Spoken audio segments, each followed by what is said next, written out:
दिनांक 3 फेब्रुवारी 2024.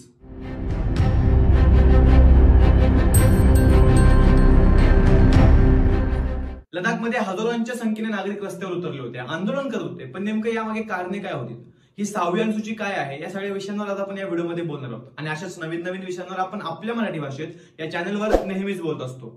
त्यामुळे चॅनलवर नवीन असाल तर चॅनलला नक्की सबस्क्राईब करा आणि हा व्हिडिओ शेवटपर्यंत नक्की बघा. जय शिवराय. मी अनुपम अंकुश कुंभार, एक मराठी माणूस. या आंदोलनाबद्दल आपल्याला जर जाणून घ्यायचं असेल तर गेल्या 4-5 वर्षात लडाखमध्ये नेमकं काय घडलं या गोष्टींवर आपण नजर टाकली पाहिजे. खरं तर 2019 मध्ये 370 कलम हटला आणि याचा परिणाम लडाखवर देखील तेवढाच झाला. कारण की जम्मू आणि काश्मीर पासून वेगळं करून लडाखला एक केंद्रशासित प्रदेश म्हणून घोषित करण्यात आलं. आता केंद्रशासित प्रदेश घोषित केल्यामुळे इथे संपूर्ण कारभार जो आहे तो केंद्राचा आला. म्हणजे केंद्राचे अधिकारी इथे येऊन कारभार चालवायला लागले. यासोबतच 2019च्या आधी जम्मू काश्मीर विधानसभेमध्ये लडाखमधून 4 प्रतिनिधी जायचे, त्यासोबतच विधान परिषदेमध्ये 2 प्रतिनिधी जायचे.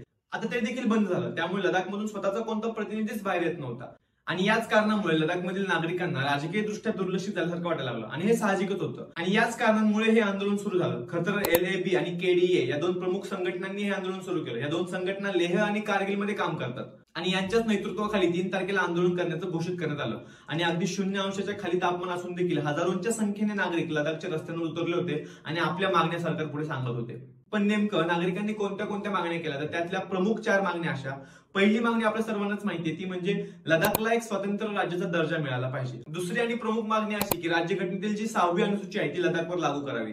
आता ही 6वी अनुसूची काय सांगते, तर याच अनुसूची दरम्यान आसाम, मिझोरम, त्रिपुरा आणि मेघालय या राज्यांना स्वतंत्र राज्याचा दर्जा मिळाला होता. का, तर तिथे आदिवासी खूप राहतात, तर या आदिवासींचं संरक्षण झालं पाहिजे, त्यांच्या परंपरेचं संरक्षण झालं पाहिजे, म्हणून या राज्यांना 6व्या अनुसूचीच्या दरम्यान एक वेगळं राज्य, एक स्वतंत्र राज्य म्हणून दर्जा मिळाला होता. आता याच अनुषंगाने लडाखमध्ये देखील भरपूर आदिवासी राहतात, मग त्यांचं संरक्षण करणं देखील भाग आहे. म्हणूनच लडाखमध्ये देखील 6वी अनुसूची लागू करावी अशी तिथल्या नागरिकांची मागणी आहे. त्यासोबतच तिसरी मागणी अशी की केंद्रशासित प्रदेश असल्या कारणामुळे लडाखमधील कोणताही लडाखीय प्रतिनिधी बाहेर पडत नव्हता. आणि म्हणूनच लेह आणि कारगिल अशा 2 संसदीय जागा लडाखला भेटाव्यात आणि तिथून लडाखीय प्रतिनिधी निवडून संसदेत जावा अशी नागरिकांची मागणी आहे. आणि चौथी मागणी अशी की लडाखसाठी एक स्वतंत्र लोकसेवा आयोग निर्माण करून द्यावा.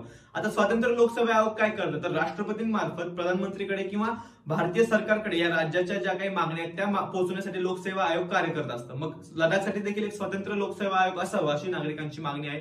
त्यासोबतच तिथले जे प्रतिनिधी आहेत किंवा नागरिक आहेत ते भाजपला वारंवार आठवण करून देत आहेत की 2019च्या निवडणुकी दरम्यानच तुम्ही असं सांगितलं होतं की लडाखला एक वेगळं राज्य म्हणून घोषित करण्यात येईल, एक स्वतंत्र राज्य म्हणून घोषित करण्यात येईल.